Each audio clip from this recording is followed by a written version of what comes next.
well, Matt, welcome to the pregame hangout. It's just Yang Yang and myself today. We are talking about book 3. Everybody is resting and recovering after that epic finale last week. And we just thought we'd take the opportunity to just chat about how everything went down. During the hangout, we are going to collect questions. So if you have any burning questions about the season, if you have any burning questions about the game in general, if you want to ask about what's going to happen next, type those into the chat, and we'll start answering questions and doing our little interview thing at our usual time. But before that happens, we're just going to hang out, chill out, talk about dice. Yeah, I also want to talk a little bit about Gen Con. Oh, yeah. I know it's coming up. I don't get to go, but, I'm going to live vicariously through you and Aaron. Yep, Aaron and I are both going to be at Gen Con next week. I am leaving on Wednesday next, so less than a week from today. I just found my Gen Con badge, holder, which I've had for like 12 years now. So it's like starting to fall apart and such, but it's still really cool. And it was in my superheated attic, which I had to wade through. It was like, when you're playing like a sci-fi game and there's an environmental hazard, and so you just shouldn't stay outside the spaceship for too long. That's what my attic felt like, because we are currently enduring a heat wave here in Seattle. And when we say heat wave, we mean like in the 90s, which I know is not that hot for a lot of other people, but we do not have the appropriate infrastructure for dealing with that kind of heat. And so, yep. Because we're all melting out here. That's right. I have an AC unit running in the background. Let me know if you hear it at any time. I'm not just doing the thirst trap thing. Like I'm really hot. So we all know you're super hot, Eric. I know. Anyway, how have you been, Yang?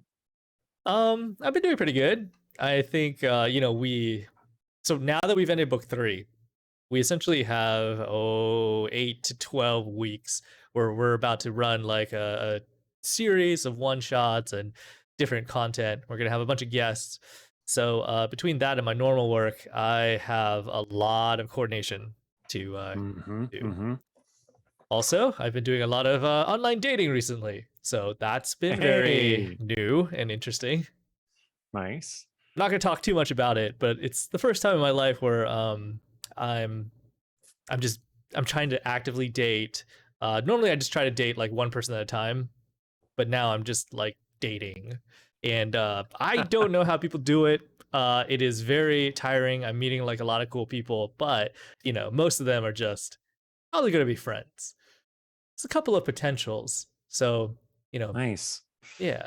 Yeah, I was hoping there would be an interesting story or two that comes out of it. But I know you're a gentleman. You don't always kiss and tell, even if it's virtual. So, so have you met any of these people in person, or is it all online so far? Oh, I met tons of them in person. Okay. I used to believe back when I was an online dating newbie that if I talked to people for 2 weeks over the internet or, virtually, I could suss out like whether or not there's like a little bit of cray in there. But after one specific experience, I decided that no, I'm wrong. Like I should just meet them in person as soon as possible, because it's just so hard to tell until you actually meet them face to face. I see a bunch of questions popping into the chat, and I'm going to just be logging them and getting to them as we go through the questions. Some of those questions are very interesting, and some of them are quite funny, and I appreciate it. They're all good so far, though. Thanks, everybody. I will say one story from my dating experience so far, just because I think it's sort of like a dater beware. So I'm kind of like an online dating newbie, and I matched with this girl. She was Chinese, and she instantly wanted to take it to like WeChat or like WhatsApp. And I was like, okay, sure. I don't know. So from then on, she adds me and she starts messaging me every single day. Every morning, she says good morning. Every evening, she says good evening. She sends me pictures of her breakfast, her lunch, and her dinner, and she begins to chat with me about, her life and her day and asking me about mine. So I've never had that before from anybody. Like, Mhm. not girls that I've dated for 1 year, not girls that I've dated for 3 years. And certainly not from just, a random match. And it felt Mm, kind of nice. So yeah. I was like, oh, this is kind of cool. So after about 3 weeks of that, and slowly like, getting to know her online, um, one day she's like, she's sort of mentioned that she was a CPA and like a financial whatever advisor, financial expert, right? So one day Okay. she's like suddenly like, hey, wow, I just made $1,500 today, like betting on Bitcoin shorts. Holy crap, because I care about you so much, I want to teach you how to do it. And I was like, what? Like all my red flags are just suddenly going off. Oh Um, man. yeah, and she links me this site. One is a legit crypto site, and another one is like some application off like a Chinese site that is like sketchy AF. I am Chinese, and it was just sending off all sorts of alarm bells in my head. So I Googled good morning, good night, food pictures, Hinge, Bitcoin scam. And lo and behold, there Oh was my a God. thread on Reddit where someone had exactly the same situation that I faced about a year ago. And they posted under like the Hinge subreddit, and they were like, everybody, here's what's happening. It was like exactly what was happening to me. And then, is this a scam? And, fortunately, a bunch of people said, yes, but somebody else posted another thread that detailed exactly what the scam was. And it's really fascinating. So it's something called, I believe it translates to something like fattening the pig for slaughter. And this is like a classic type of scam that's happened everywhere in the world, but I don't know what it's called in English actually.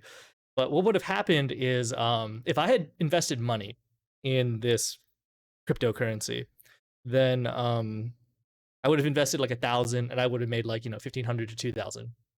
That's actually like the scammers giving me money. Like there's no, they would Hmm. just give it to me. Hmm. That's like a surefire thing to prove that Hmm. there's a surefire thing. And then next time, a little later, they would be like, oh my god, like there's a once in a lifetime opportunity right here for 10,000 or 100,000 or more. And then that's when they get you. Like once you put in that much, you will never see it again. They will keep trying to charge you fees, keep trying to like get you to put in more and not cash out. Yeah, Man. Man. Oh, what a nightmare. fattening the pig for slaughter. So Jeez.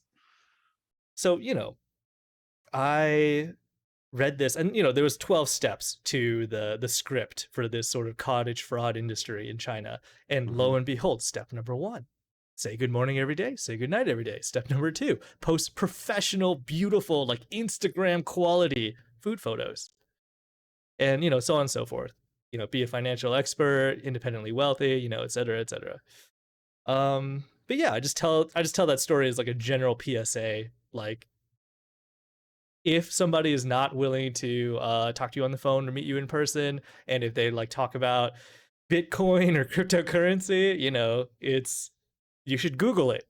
You should Google like your situation and see what pops up, because you never know. Yes. I mean, you should probably not get involved in Bitcoin and cryptocurrency in general. But if you're going to, do all your homework first because it is just full of scammers. Mm-hmm. Man, oh my God. See, this is existentially terrifying to me. I have not dated for 20 years now. My wife and I had our 14th anniversary yesterday. That was our Oh, 14 years of congratulations. being married. And we've been together for 20 years, Mm-hmm. which is, half my life, my entire adult life, essentially. And I would just be utterly lost in, an attempt to re-enter some kind of dating world. So, man, I sympathize, and that's partly out of my own terror. Yeah, admittedly, because I'm also a noob, I like had to call my other friend to be like, wait, what are the expectations for dating like these days? Like, what does it mean if we're just dating versus like, some other thing? But, it's fun. I've been having a really good time meeting lots of really cool people. There was just that one lone exception that was a little exciting, I guess. But yeah, if I had actually just said yes, I actually would have initially made some money. So maybe I pulled out too quick. I don't think you could have pulled that quick enough. Anyway, I suggested that maybe the crypto raven should be a future version of Cecilia villain Oh in the man, game. you need to have some D&D version of Elon Musk who's just hucking like NFTs in D&D, sets up magic mouths everywhere to like manipulate information. Now you see, I cast this very specific version of magic aura, and I name it after you, and that way we all know that it's you who created this aura, and you're the one who owns it. And as long as your name is attached to it, you profit from it. How do I profit from it? That's all the time I have. I gotta go to this other encounter. See ya. Yeah, and when you want to actually like profit from it, like they can't right now for whatever reason, or they're just like not there to pick up your call. Oh, I'm out of spell slots for the day, but I'll get back to you as soon as I take a long rest. Oh my god. Yeah, I mean this individual would have to have like infinite casts of Gift of Gab. Yes. Oh my god. That spell is pretty cool. It's definitely one of the more creative new spells in this edition. So, Yeah. you're going to Gen Con next week. When are you leaving? Wednesday morning.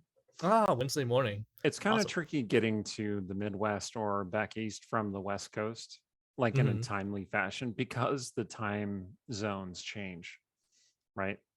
So that, if you're taking like a 6-hour flight, you'll get in 9 hours later than you started. And trying to get a direct flight is always tricky anyway. So I'm leaving at like 6 in the morning and getting there at like 4:30 in the afternoon. So it's going to be a long haul. What's your plan once you're there? And then also, if there's any viewers that are going to Gen Con, you should let us Yeah, know. let us know. Gen Con is generally just a kind of vacation for me. Like I see a bunch of people that I don't see normally. I might make a few connections in terms of publishing stuff. I might meet an agent or an editor who wants to see my work. And, I'm kind of hoping that happens this year. I'm hoping to get an agent. I have all these books that I've written, like four complete manuscripts. That's a lot of books. Just sitting there on my computer. That's like 4 more than I have. Professionally written manuscripts, just waiting, just waiting. But I'm terrible at making connections with agents and stuff. I'm bad at querying. I just yeah, I have It's a certain hard. amount of trauma about it. I have legit PTSD about querying. It takes a huge amount of effort to push past it and actually send a query letter. Because, well, we like to think that, agents and editors are polite and professional, and usually they are. Most of them are, but, do it for long enough and you will run across some just raging assholes who say just hurtful stuff that they really don't need to. And it had a hard, deep impression on a young writer named Eric DeB. Yes. Down that glass of Southern Comfort or whatever it is. Well, in point of fact, this is Larceny is the name of this bourbon. And let's see, what can I figure out about this? It is distilled in Bardstown, Kentucky. So it's just a pretty classic area. And it has kind of a sharp taste to it. It's not especially smooth. Like you'd think that, when you think of criminals, you think of smooth criminals. But Larceny, this particular one, it's a little bit biting, a little bit more like we went in to steal something and then the alarm sounded and then we fought our way out. That's what this bourbon tastes like. Oh, I see. Just just paying all the way in. All right. Yeah, like a D&D heist adventure. DM's like, roll initiative. Exactly. So when you go to Gen Con, like, are there any games or any like social events that you're excited for? You talked a little bit about like the professional side. The last few years I have okay, when I started going, I was very interested in going to particular games and I would run games at Gen Con, and like I just got really involved in the structured gaming thing. And then I found that it was just too tiring, and it stopped me from going to do things that I really wanted to do, which was hang out with people, see new things. So most of the gaming that I do at Gen Con is either demos in the exhibit hall, which is always a great experience. Some of those demos are terrible. Some of them are really, really fun.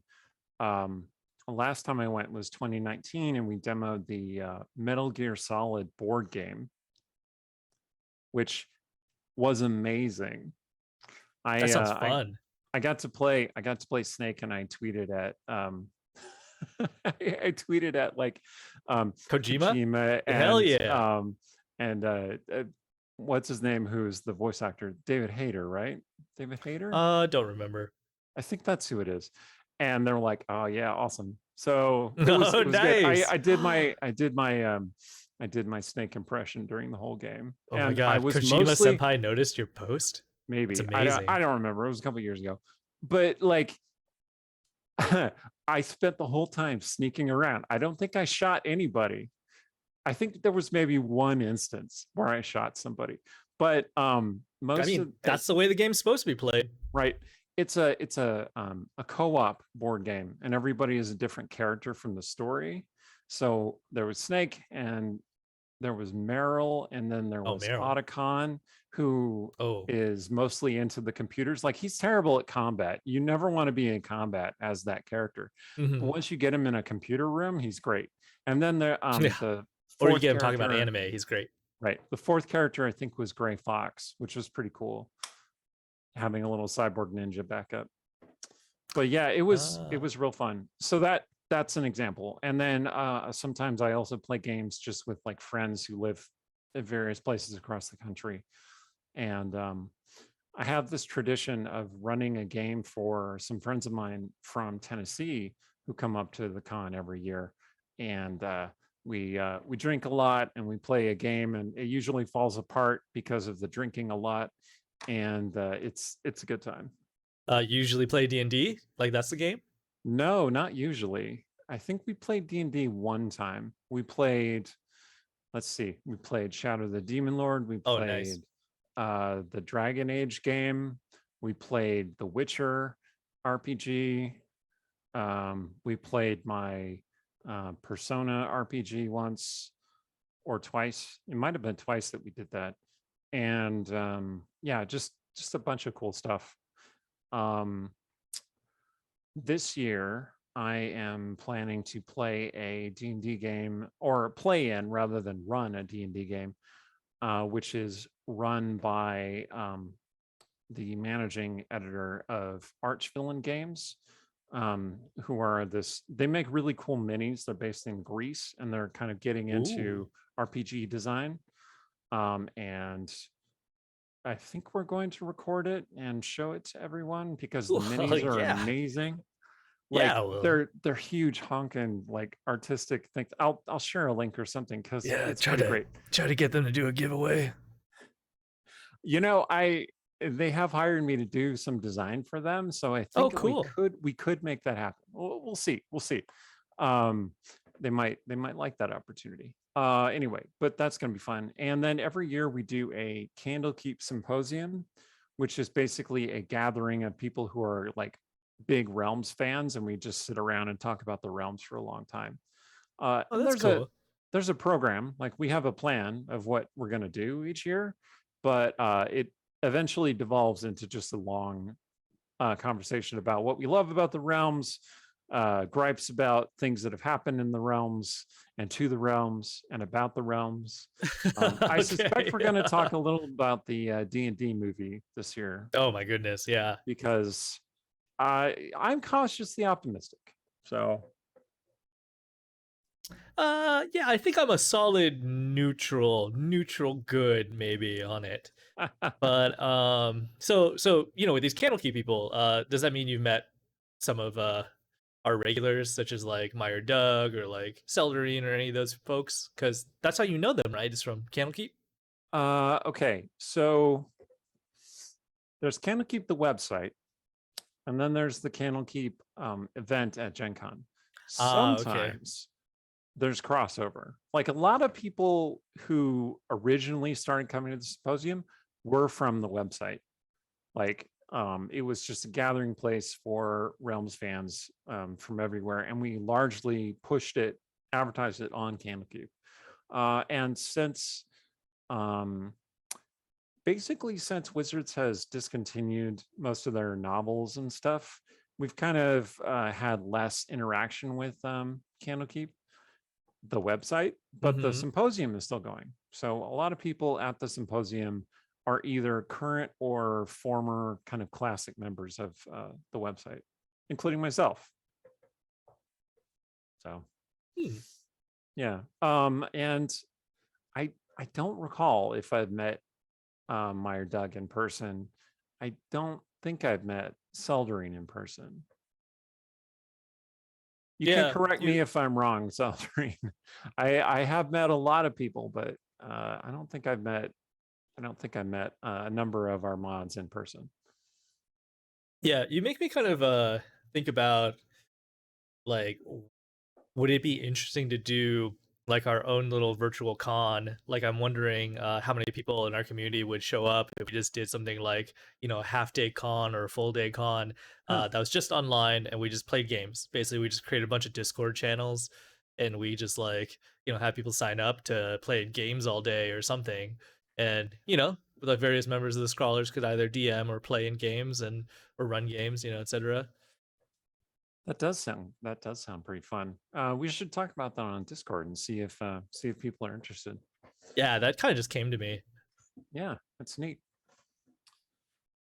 So I have met Scott Magnar. I mean, he lives here in Seattle. We've all met Scott Magnar, yes, in Seattle. He's a very social guy.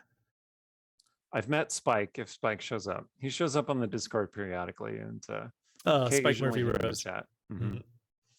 Spike and I are old friends at this point. Been friends for some years, but we actually met in person just this summer for the very first time, and that was pretty cool. No, Scott, I remember your outfit at the at the what was that, the Hugo Awards ceremony that we were at? Yeah, I remember. He can pretend not to know me, but he does. Yeah. So so I think, like, how many years have you been going to Gen Con now? Like, what was the first one that you went to? I think 2007 or 2008 was my first year going. So, like, give or take 14 years, given pandemic breaks and etc. Yeah, like, has it changed a lot? 2020, and I didn't go in 2021. I think when I started going, it had fairly recently moved to Indianapolis. I never went to Gen Con when it was in Wisconsin.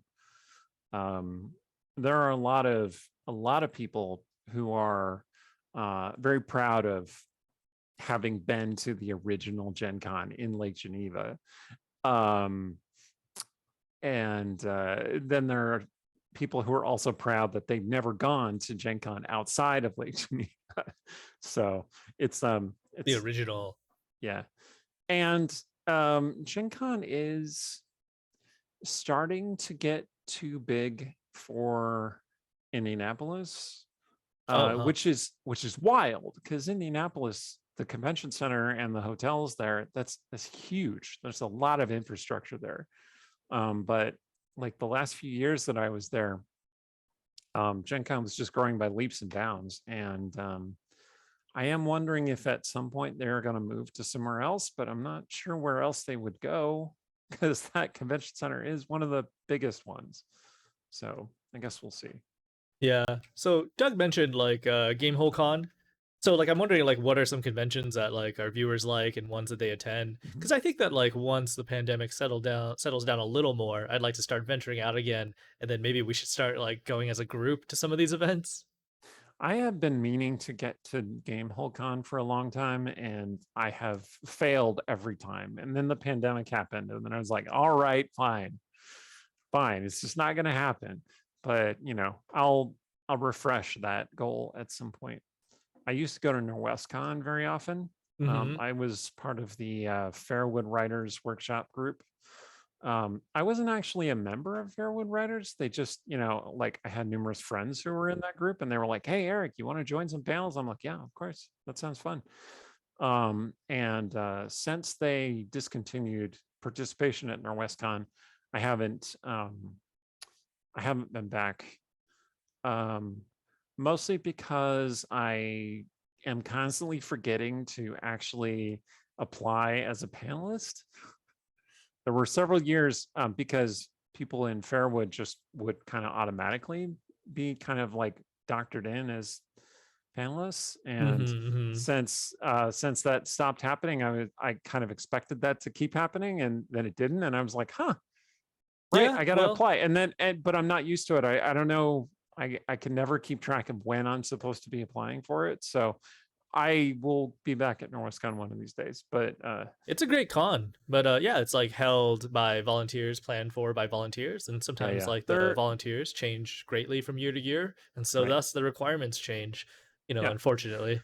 pretty good people at NorwestCon. It's a pretty good con. Great So people, yeah, real near and dear to my heart. NorwestCon has been really good to me. If you're ever in the Pacific Northwest and you're looking for a great like all-round con that's more for like fans and not just professionals, NorwestCon is a wonderful one to attend. although NorwestCon is another con that is maybe too big for where it's currently being held. Yeah, which is wild because like big portions of NorwestCon have also peeled off over the years. Like Mhm. when I first started going to NorwestCon, it had a huge contingent of like vet life people. Mhm. There was like, I remember that. Yeah. yeah, what was it like the bondage masquerade or something? And there would just be Yeah, like NorwestCon tons of After people. Dark. Yeah. Right. But then like soon after they peeled off and there was enough of them that they just formed their own convention. So you didn't really see that anymore. Like you don't see that anymore nowadays. Um but there's still like tons of people, tons of families. And I believe SakuraCon is the same weekend, right? Yes, it normally is, Yeah, unfortunately, which is our anime convention. right. So we've got 2 minutes till we're like officially supposed to start. I guess I'm Hmm. supposed to run an ad. Maybe I'll just run the ad now and just like whatever happens happens. Sounds And good. today, we're gonna have like a definitely a much shorter episode. There's no way Eric and I could talk about this for like 3 hours or 2.5 hours. So we're just Well, gonna I go mean, as long as we go. don't sell us short. We can bullshit Okay, all for right, hours, but okay. Aim for the we're stars. we're not going to, right? We're Are we just going not? to. Oh my god, Oh, I'm we're on board just now. Three we're hours. gonna. Let's go. I shouldn't have said anything. Yeah, but we're gonna go as long as we can. As long as like whatever's reasonable, and we'll try to hit like all your questions. Feel free to just like throw anything up there off the cuff, because we haven't done anything like this before, and I Mhm. think that we'd like to start doing it. It's unfortunate that so many people are on vacation or out of town. We couldn't get like a full group to do a debrief. Yep. Well, hit by the curse of summer, I suppose. Right, right, right. Yeah. Okay, so we got about 1 minute. I'm gonna hit you with the hard hitting, deep questions first. Okay. Better be Okay. I ready. will. I I don't will know. be ready. I don't have anything like really. I don't have anything really spicy. Bring it, buddy. I'm ready. Yes. I'm gonna run the intro, and we will be right back after that. So, see I'll you go soon. away.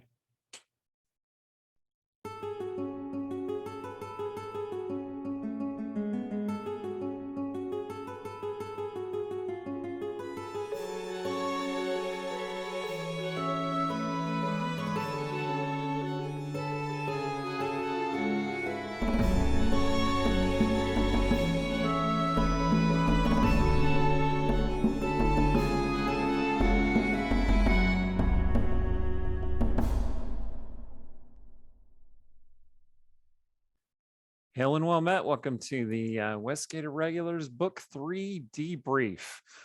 The epic conclusion to Book 3 was last weekend. This week, we're going to talk about what happened in Book 3, what went right, what went wrong, what went very awry, and what might be coming up next. But before we get to the little interview that we're going to do, I'm going to tell you about at least one of our very cool sponsors, which is Idle Champions of the Forgotten Realms. Now, Aaron usually talks about this.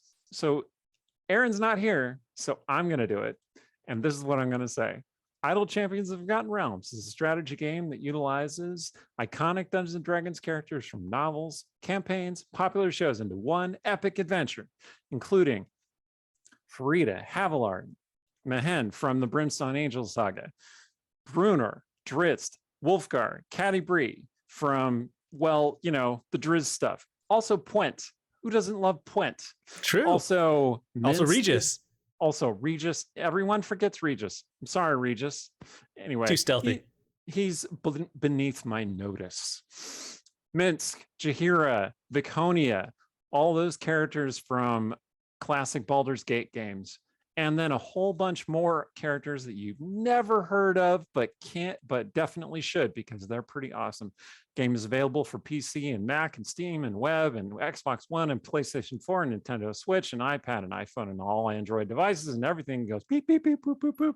Ooh, very nice, Eric. Check out idlechampions.com or click on the links below. There is a link to get yourself an Electrum chest. If you get something real shiny and cool, you let us know, because that is shiny and cool. We have two other sponsors that are Norse Foundry and Phoenix Dice. They both make dice. Those dice are really amazing. The Norse Foundry dice are, they specialize in kind of high-end metallic dice. Picture yourself using masterwork weapons instead of just standard weapons that you pick up from any armorer. That's what Phoenix dice are like. And but also watch out for your table, because they will put dents in it. Did I say that that's what Phoenix dice were like? Because that's not what Phoenix dice were it's like. Okay. Phoenix I mean, dice, you're doing all this off the cuff, and it's like amazing. You remember what everybody says in their intros. Phoenix dice are specialized in recycled material, post-use material, that are reforged from the ashes of their previous use as something silly and unnecessary, like a Coke bottle or like a windmill fan, whatever. We don't need those things. What we need is dice that will crush our enemies and at the table in combat. Phoenix Dice make amazing, very colorful, very creative creations. Check them out as well. We have links below. We might have giveaways in this session. I don't know. But we usually have giveaways next week. Tune in for subsequent Westgate Irregulars games or here on the Dungeon Scrawlers channel, and we will have giveaways for you, as well as books. Now, I can't hype books the way Steven hypes books. Mostly the one that I think that we are currently pushing for people to buy is Aaron M. Evans's Empire of Exiles, which is about a bunch of nerds doing some world-saving adventurers and heroics. So check it out. It's going to be cool. And on that note, I'll pass it over to Yang Yang to tell us a little bit about our charities and stuff. Man, if nobody realizes what just happened, Eric just gave the intros. We normally have like 7 people on our stream, and Eric gave the intros that like 3 or 4 people would have done, all off the top of his noggin. Good job, dude. A couple of them, but it's okay. No, that's good. So hey, I'm Yang Wang. Normally play Stong Mac Guk, but right now we're just chatting about the end of our arc 3 of our campaign. But before we talk about that, I want to talk about the charities that we are currently supporting. So first of all, we are supporting the International Rescue Committee, who is still handling and helping with the crisis in Ukraine. Oh man, since the war has started, there's over 800,000 refugees that are in need of food, medicine, basic shelter, and the International Rescue Committee has been collecting money to help. So if you wish to support that, type in !charity into the chat, and you will get a link to where you can donate to support that cause. Otherwise, we're also raising money. We're still raising money for the Act Blue National Fund for Abortion. So National Network of Abortion Funds. So in order to donate to that, type in !donate into the chat. So before we start, I just want to say real quick that what we're doing today is we're just going to talk about how Arc 3 went. And normally our stream is about like 2.5 to 3 hours. But like we just said a little bit ago, we're just going to go until we cannot go anymore. But if you have questions, please pop them into the chat. And thank you so much for the sub, Deckard Kane. And thank you so much for the bits, Cruciferous Kale. We really appreciate it. Question from the chat. Norse Foundry and Phoenix Dice are both sponsors of the stream. I was a little bit confusing about that, but they both make different kinds of dice and they're both excellent. So I would recommend either. Yeah. So what's cool about Phoenix Dice is they make all their stuff from 100% recycled materials, including like plastic. So anything that you see off their website, like they're beautiful dice and they're made out of, like recycled materials. So you're supporting a great cause, helping the environment and getting some beautiful shinies along the way. Norse Foundry makes really cool dice out of, like Eric said, metal, but they also do like bone, glass, like tons of cool stuff, tons of cool materials. Steven is always joking about going to Alaska and just finding a bone in the wilderness and then giving it to Norse Foundry to make like a custom set of dice just for him. I know we had talked about getting a set of bone dice for Emily since she plays Caliph, who is, necromancer with bone wings. But we haven't done that yet. I'm hoping eventually we will to get that done. I think that'd be pretty cool. All right. Okay. So hit me. I got my sword. I'm ready. This is my short. This is my short sword for in close person work. It probably looks like just a dagger when I'm holding it, but it's really not. It's 2 feet long. So. I mean, I thought it was like a replica of Twinkling Death or something at first. Okay, so we've gone through 3 arcs now in like the entirety of our Westgate's irregular campaign. Yep. And in this one, we did a lot of new things, including retiring a PC, splitting up the party and having like alternating DMs, etc. Right. So overall, how do you feel it went? I was quite pleased with it. Like, it didn't all go according to plan. There were some moments when I felt a little lost and a little like, oh my God, where are we going with all this? But I think it tied back together pretty well. I think that's just part of, trusting the narrative, like trusting the people that you're playing the game with, telling the story with, to work together to come up with fun, engaging stuff. And I thought the last few sessions, especially of the arc, were very, very powerful at times. Like there was just great emotional role playing and storytelling that was going on at all levels. And I was very happy with it. And we fought a Tarask, which was pretty amazing. Like, yeah, we definitely did not win. We barely survived. So we made a redemption that was basically a joke in the beginning because we were like, oh, there's no way anybody will collect that amount of channel points. So somebody needed 123,456 channel points in order to just unleash a Tarask at any time.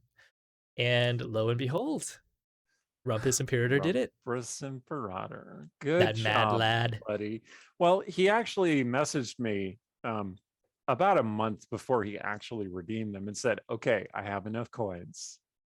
And I'm like, don't throw this at Erin, okay? Just don't put it in her game. Okay, but he threw it at Erin, yeah. Unless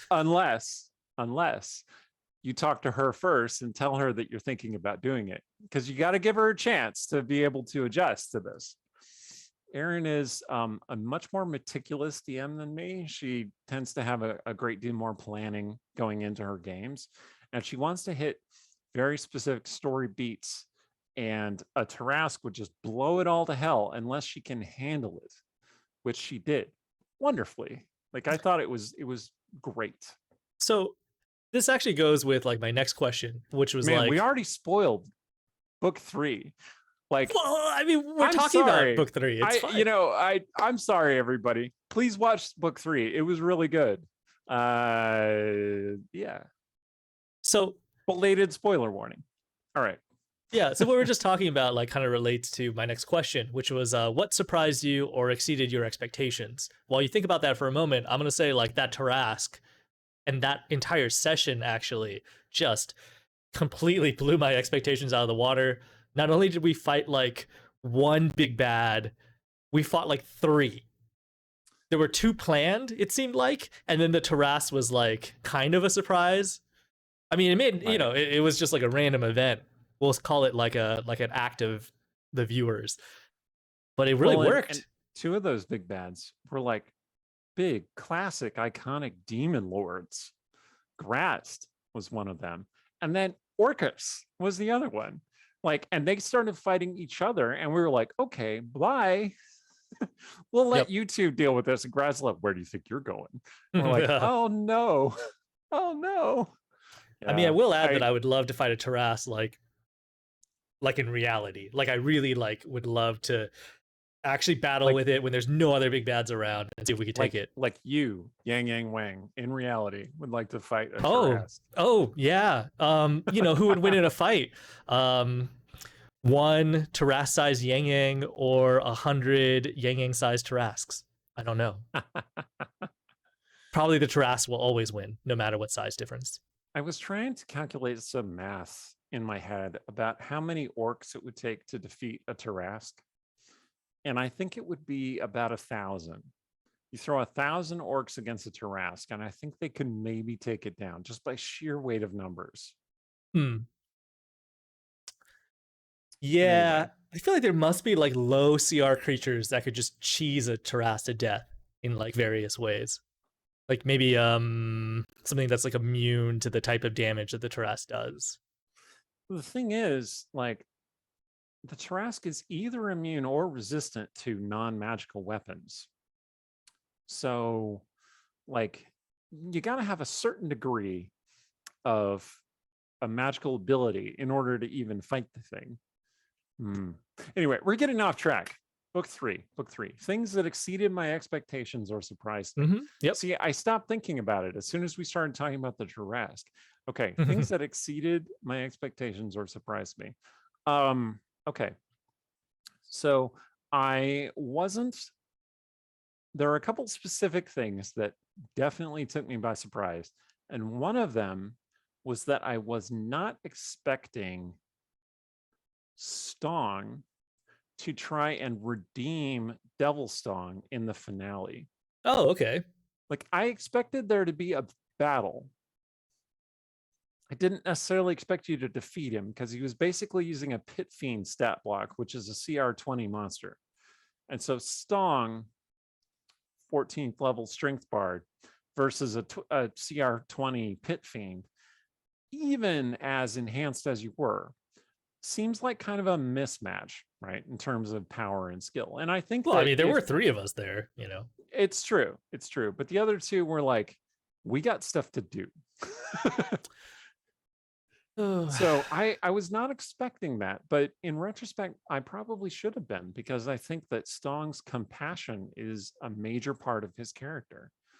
Like wanting Darkest Mirabelle to be happy, to have her actual father, and to have that work out is very much a sort of thing that Stong would do. And I didn't see that coming, but I'm glad that it did happen. I think it made for some really good play. Yeah, I mean, honestly, during that scene, or like before that whole thing, I was like, oh, we'll just rush in. And then I thought about all these different ways that what Stong might do to the Golden Raven, or what Stong needed to communicate to like Cecilia and Calith, because of the things that he learned during their half of the adventure. But as soon as he saw Devil Stong, based upon the earlier conversation with Teenage Mirabelle, it's like, GG, like that's what he has to do. He has to, he prioritizes the other version of his kid, the alternate version of his kid. I did set up that choice, right? I mean, you knew walking into it that you would have that kind of thing to deal with, but I didn't expect you to make that choice, but I'm glad that you did. I think it led to good things. Okay, I want to make a point about Sturge constantly frustrates my expectations. Like every time I'm laying something out and I think it's really Let's talk obvious. Sturge. It's really obvious the way that he probably would or should go. I think I'm making something clear to him. He will always come out of left field with a different angle that I did not anticipate. And that's a pretty fun thing to have happen, actually. Yeah, absolutely. He's like my favorite type of player, you know. But I wonder what would happen if you actually just no, I know what would happen if you clearly put like a magic item in the middle of like a room in like a magic circle or something. You know, it's very clear that it's signaling that it is a trap. But I still bet he would try to figure it out and like take that item. Can't resist the carrot. Yeah. There were also a couple of times during book 3 that I expected it to be all over, like soon. Like I expected you to just head after the Golden Raven and have a big confrontation, and that would be the end of book 3. This was like 20 or 30 episodes ago, before we even did the split. I was like, oh yeah, we're almost done. And I think it was particularly Aaron who was like, no, we're not almost done. This is like maybe the first third of the story. I'm like, okay. Yeah, I definitely yeah, I definitely vibe more with like Aaron's take on that. It definitely did not feel like we were done. Because I guess to me, like it felt like overall book 3 was the Golden Raven. And you know, this relates to my third question, but were there any other parts that you wanted to mention that surprised you or exceeded your expectations? No, we can move forward. Everything else I planned for. Yes, totally on top of it. 100%. Well done, everyone. But mostly me. Good job, me. Ha ha. Wink. So you first introduced the Golden Raven at the end of book 2. How did this character like come about, and then did you expect to use her for like such a grand, like you said you expected sort of like a shorter adventure, so what were your expectations for her versus like what ended up happening? Okay, so I had conceived of the Golden Raven a long time before the end of book 2, and there are periodic small references like illusions and foreshadowing that will show up if you're watching through book 2. Mostly, I don't think there was anything in book 1 exactly, but book 2, I started weaving stuff in. Maybe it was too subtle. Maybe people will pick up on it. I know Ben is going through and watching the older episodes, so he periodically will pull something up that makes a lot of sense contextually with what we know now, and he's like, "Oh my god!" But the Golden Raven did not actually appear until the very end of book 2, even though she had been manipulating events from behind the scenes. Oh, and interesting. The reason that I came up with that character, I like, okay, so there are two things that I particularly like. I particularly like time travel sorts of things, like just alternate versions of things, right? When I originally ran a game in Westgate, it was many years ago, and it had them flung into the far future. The year 2017 is when they were flung into, by Dale Reckoning, 2017, which was a kind of Magitech cyberpunk sort of world where there was only one god, the goddess, and magic was basically, no one could wield magic, but items were still powered by magic. You would have magic powered cars. You'd have guns that you'd shove scrolls into, and it would cause them to shoot magic out. I like that. Yeah, it was very neat. And when the characters were going through the world, they found things that were echoes of what they had encountered before. Like Illyra was still around, but she was a vampire. She was the dark. She was the Night Queen of Westgate, right?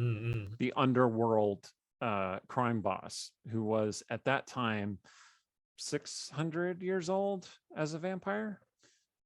So like quite powerful. And they were most of the deities were gone from the world. There was only the goddess, and everybody spoke about the goddess in glowing terms. And the benevolent goddess who ushered us out of the dark ages of when we thought there were multiple gods and everybody paid homage to different things. And well, the goddess was Shar. Shar was the only god who survived from the olden days of the realms. And she was on the precipice of consuming the world entirely. Oh, okay. And so the characters who were snack. from 1500s or 15th century Westgate were flung into 21st century Westgate, and they found that battle between good and Shar still ongoing, and derived certain insights that were helpful in their campaign. So that's always been part of Westgate for me, is this kind of like seeing a dark future and finding ways to avert it. And then the other thing I really like is I really like dark reflections of characters. I think that is a very cool and very useful storytelling technique. I'm a big fan of like the Persona games, which are all about this. They're venturing into other worlds and encountering the shadow reflection of yourself, who isn't necessarily evil, but is like acting on impulses and desires that you yourself try and hide from everybody, but you still have. So the Golden Raven was obviously a future evil version of Cecilia. Was she evil? Yes. Was she evil, like capital E evil? Maybe. But mostly, Okay. mostly she was Cecilia taken to an extreme. She bad. Well, the Aaron and I talked about this for a long time while we were developing book 3. And from my perspective, what came out of it was essentially the Golden Raven is Cecilia if she never learned to trust or rely on anyone. I like If that she reveal was, actually that you made yeah, at the end, like what the pivotal moment was that differentiated the Golden Raven and Cecilia Prime. right. If she had gone through her life and only had herself to rely on, because she never opened herself to anyone, she never allowed anyone close to her, she never allowed herself to be vulnerable, this is the logical endpoint, right? Okay. Yep. And there were actually there were 2 reveals. One was what happened in the end of book 3 when Sarshan went back to the past and Cecilia went with them to try and stop her mother from sending her off to Lazar. And Cecilia herself talked Sarshan out of it, which I thought was very powerful moment. Something I've been building to for the whole book. But then the real differentiation moment was revealed in Aaron's game when Glazia showed you where Cecilia had split from the Golden Raven. It was when she left Rashomon, when she left the witches, she had 2 choices. One, she could go and find her missing sister who she'd never met, or 2, she could go find the mother who abandoned her. And our Cecilia, played by Aaron, went to go find her sister. The Golden Raven, on the other hand, went to go find her mother. And that made all the difference. Like the Golden Raven still eventually went and found the other Westgate irregulars, but she was a changed person at the time. She was never the same Cecilia that you knew. So the change happened before you even met Cecilia. Okay. So, I want to go back to something that you said a little bit earlier. So, number one, you said that there was some foreshadowing as to this situation in earlier books, even. So, how early did the Golden Raven actually begin to insert herself and like begin to pull some strings behind the scenes? Like, and also, as some of our viewers are pointing out, there's some dialogue between Cecilia and Sarshan that sort of like allude to, previous times that Sarshan has, reset the loop. So, in conceiving Sarshan, was this sort of situation always there from the get go? Like, when you made Sarshan, did you think to have him in that sort of time loop situation, and then was he actually beholden to the Golden Raven at that time? Because my impression was always that the Golden Raven was a character that came up later, like was conceived of later. Okay, so we'll peel back the curtain here slightly. Okay, so a few things that we need to make very clear, and I think once I say this, it will put a lot of things in perspective. You could always plead the fifth if you want. No, that's fine. Here we go. I am a fan of an anime every so often. Like I watch some anime and such. And I for a long time I have teased people about what my favorite anime is. And my favorite anime is, of course, ReZero. Now, of course, if you've seen ReZero, then what I did with Sarshan and the Golden Raven might make a little extra sense. Essentially, when I first introduced Sarshan, he was just there to be a supporting NPC, a narrative foil for Cecilia, and a potential romantic interest. Like I told Aaron up front, I'm like, look, if you like this guy and you want, to turn it into anything, that's totally fine. But I'm not trying to push you into that. Like he is not here to romance you. But if it goes that way, it goes that way. Totally fine. And it did. It was kind of a slow burn romance because Cecilia has intimacy issues, right? Yeah, don't we all? Just a little bit? Just me? Okay. Yes. Even if she's not the Golden Raven, because she split off from the Golden Raven, and that was a fundamental fissure, she still has those intimacy issues. They were just redoubled with the Golden Raven. So it took a while for Sarshan and the rest of the group to kind of like draw closer to her. And I think having that found family narrative was very important for her. Yep. To absolutely build into that. Sarshan being a time looping pawn of a darker entity only really started being the case toward the end of book 1 and the beginning of book 2.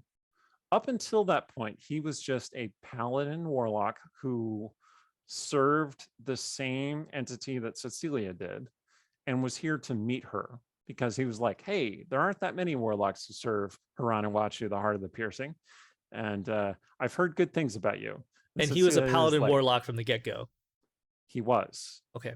In his first appearance, yes. In his first appearance, he was a paladin 3, warlock 2, I believe. And these days he's paladin 7, warlock 7. I don't know. I'd have to check. Anyway, but yeah, 7. Oh my God, so close to 2 feats. It's so far. It's yeah. He doesn't necessarily make good choices.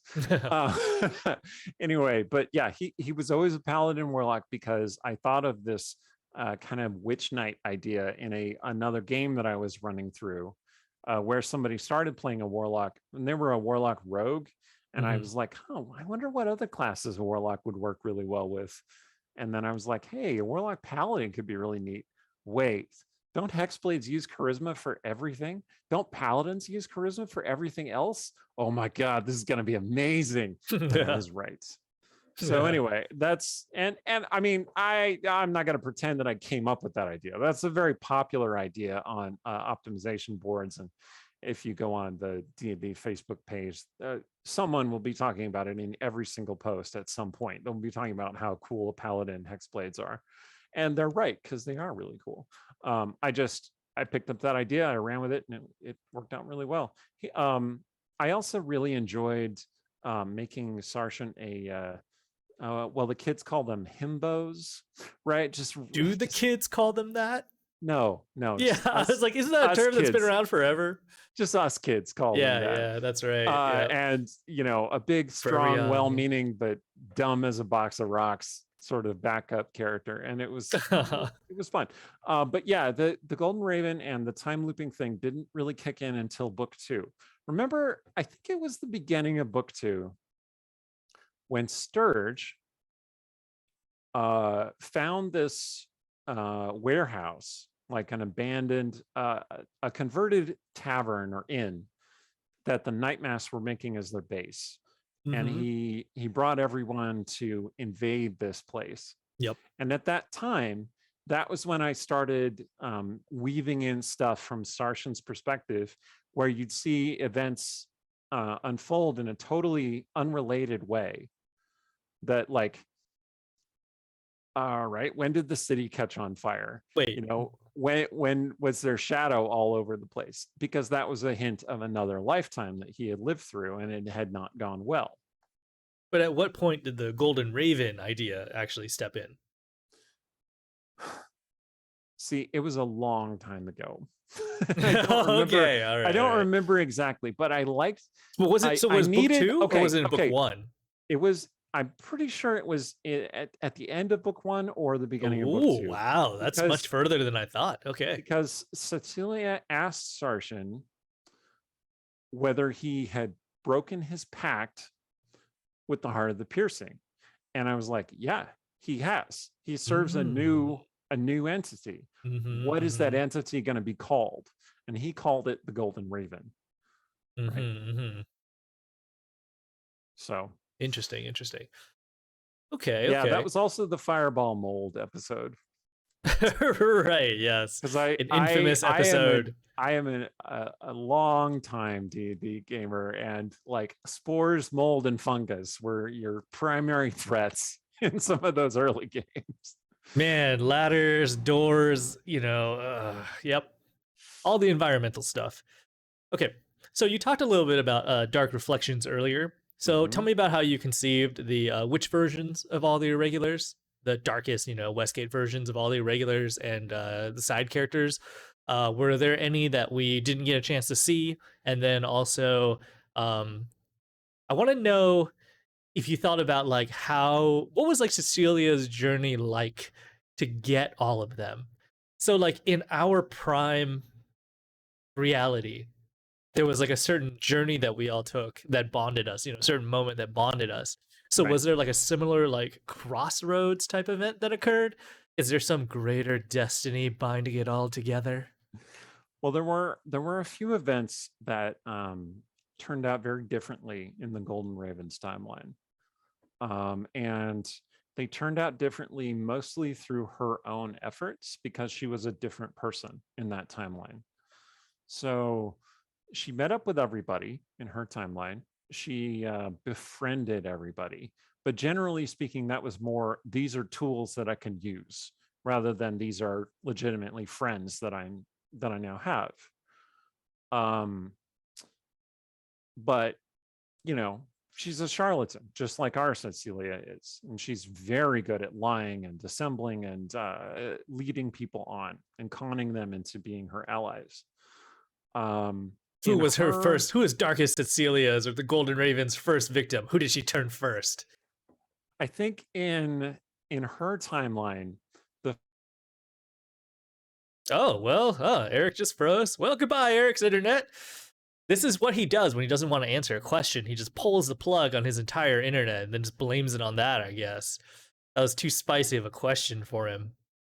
I guess in the meantime, I'm just sitting here and waiting and seeing. Oh, there we go. Did my internet blip out? Yeah. Yeah. We didn't hear any of the answer. All right. I'll go back over it. I don't know. If you don't want to answer a question, Eric, there are easier ways. You could just say pass. There are easier ways than just, ripping my phone cord out of the wall. Yes, yes. Okay, so the first character that I'm the so Golden good at Raven, vamping, by the way. But yeah, the first character. I look forward to watching this episode and seeing what you said during that whole thing. Okay, the first character that the Golden Raven turned into a witch, or at least into the potential of a witch, was Calith. Okay. And because in I think it was book 1, Caliph, we had that adventure, that expedition to the Dwarven outpost, during which Caliph underwent that ritual to heal her wings. Right, that was during book 1, wasn't it? I think it was. It was towards the end of book 1, yeah, because we Okay. went to the Dwarven outpost. Yeah, it was in the late summer of 2020, as I recall. Book 1 lasted forever because It's we had true. no clue what we were doing. We were newbies. It's In true. some ways, we're still figuring it out. Book Thanks 3 for was being really with us. long too, but book 1 was definitely the longest that we've done. Anyway, well, you know, we were like, let's just stream and tell a story. Like, in her timeline, the Golden Raven convinced Caliph not to go through with the ritual at the outpost, and instead took Caliph's wings from her. So that is the source of the golden wings. And without the wings, Caliph at first felt a lot better, like her body wasn't rotting, but it was just that the rot first took hold in the wings, and she eventually became that lich-like creature that you encountered in Darkest Westgate, the Witch of Dread. Okay. So yeah, Caliph was the Golden Raven's first witch, I believe. Interesting. So I have to ask you, mm-hmm. like, I feel like there's some alternate Cecilia Golden Raven scene where she didn't convert Artemisia, actually, right? Like, Artemisia just like lived her best dragon life or something. She manipulated Artemisia into embracing her. Okay, maybe that's the wrong term. Into trying to clamp down on her internal nature so much that it eventually burst forth and turned her into a bronze dragon. Okay. So you see that the Cecilia in the regular timeline is very supportive of Artemisia, right? They don't always get along. They clash from time to time and they argue like sisters do, but they're still, at the end of the day, sisters. They still support each other. They love each other. They help each other. Sister. Now, what if Cecilia, the Golden Raven, only pretended to support Artemisia, but was really just taking from Artemisia and using her? Cecilia is the worst. Yeah, and it eventually drove Artemisia into becoming the Bronze Devil, which is not a witch and is not a devil, but is in fact a bronze dragon that laid waste to Westgate, and that is why Darkest Westgate is in the state it is. Okay, so were there any witches or darkest versions of people that we didn't get a chance to see? Well, we almost didn't get to see Darkest Stong. I thought Stong was dead, I'll be honest. I thought Darkest Stong was like, perished. Well, in the Golden Raven's timeline, Stong did die. He died when they were fighting the Night King, just like he did in the regular timeline. Okay. So I wasn't misremembering that. Okay. Except that by that time, Rogar was also dead. So there was no way to bring Stong back. And Cecilia had played on Stong's insecurities and just enhanced that need for strength gathering. And Stong had made a deeper deal with Glazia. And so when he died, he became basically her hound. And so, but I guess the Golden Raven and Glazia sort of had like a co-parenting visits on the weekends deal, because occasionally she would get Devil Stong to use for her own ends, or alternatively, perhaps she stole him from Glazia by putting the mask on him. I see. So only Sturge escaped the influence. Yes. So there is Darkest Sturge, and Darkest Sturge you have met several times. You met Darkest Sturge originally in book 1, I think. All right. Yeah. So in the Astral Sea, kind of remember that. Okay, in the Astral Sea, when the irregulars were when they encountered that floating dead god, and Sturge found that sword inside a cave, and there was like a spirit inside the sword. That was Darkest Sturge. That was Darkest Sturge?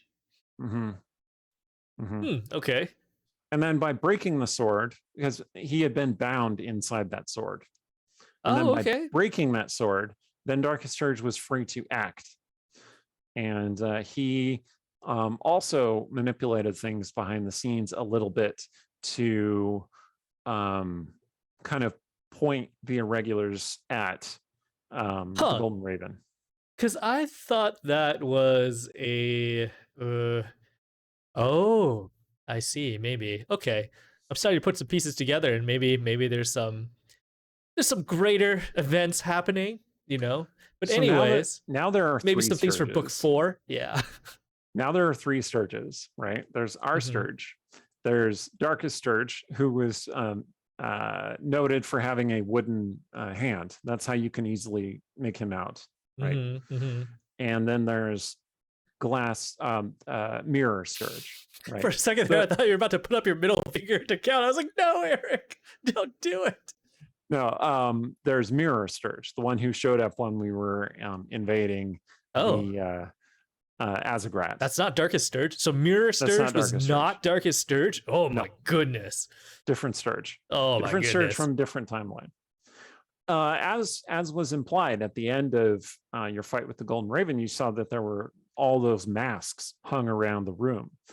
That's because there have been other Cecilias. It's not just the Golden Raven and your Cecilia. The Golden Raven's plan was to make this pact with Sarshan, because Sarshan, big himbo that he is, was like, okay, if I just had another chance, I could make all of this better. And she was like, okay, well, I am now the master of time and space, so I will give you another chance. But whenever he would die and go back in time, reset the timeline, it would create a different timeline. And every one of those timelines had its own Cecilia, many of whom would rise to power and go try and defeat the Golden Raven.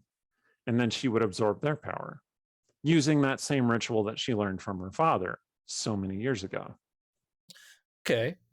I actually have a question about the Golden Raven masks coming up, but just going back, were there any other alternate versions of people or NPCs or something that we didn't get a chance to see anymore? Well, there was going to be a Witch of Desire that was based on Rogar, but you never encountered him. The Golden Raven was kind of making him into her Witch of Desire when he eventually left the Irregulars, because he was becoming a liability in his own mind. He was endangering the group, and but he wanted to get back to his own thing, saving his people, which is why that whole thing happened. I'm sure we're going to talk about that later, so I'm going to leave that. Yeah, I do have a question. Yes.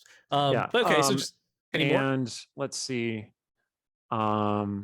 Just rattle them off. No, I think that's it. Like, I think you encountered all the other witches. You encountered the witch that was based on Shay. You encountered the witch that was based on the one that was based on Sorrow. You encountered the one that was based on Holly, who is one of Shay's best friends. Showed up in like our guest games at Extra Life. There's a ranger, arcane archer. You encountered the one that's based on Lady Blackblade, who was a very minor NPC who you encountered a couple of times. Yeah, and I think that was it. Okay. So, in the final battle with the Golden Raven, final question mark battle with the Golden Raven, there were like a series of masks on that back wall. And I noticed at one point during that battle, you pulled Cecilia into what seemed like either an alternate timeline or like a vision of one of those other Cecilias. I was wondering, were there other visions there that we did not get a chance to see, or did you put in any thought into like what Cecilias those masks all represented? Some of them, yes. Like, if I had had more time, and I didn't have more time because, well, we all have lives and we needed this to end at some point. No, Eric, you live in that dungeon and you keep popping out content. That's what we need you to do. There was a steampunk Cecilia who had a suit of power armor and arm mounted cannons. What? Yep. Who remained an artificer and became a artillerist artificer. Oh, I thought about her as Iron Man. That's why I was whatting. It's like, yeah, MCU, a little bit. Westgate Irregulars crossover. Let's go. There were good Cecilias, there were evil Cecilias. Uh-huh. There were Cecilias who were significantly eviler than the Golden Raven It's a word herself. now. Mhm. Uh, although I suppose you could say that if you eat entire timelines, that's a pretty high bar of evil right there. So the Golden Mhm. Raven did not consider herself evil. She considered herself to be doing what she had to do to protect herself. So I guess like what was the Golden Raven's goal? To Like become invulnerable by by becoming infinitely powerful. Because okay. if nothing could ever defeat her, she would never have to worry about being hurt. Okay. So A yeah, I mean logical conclusion of, having an utter inability to open up to anyone, to be vulnerable.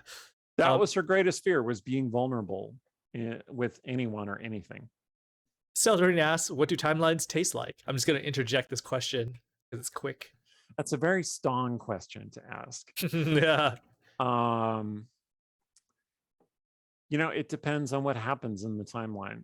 They taste like Oh, the nice. confluence of every single event that has ever happened in that timeline. I like that. I like that. Hey, welcome, Samuel. Okay, Hello.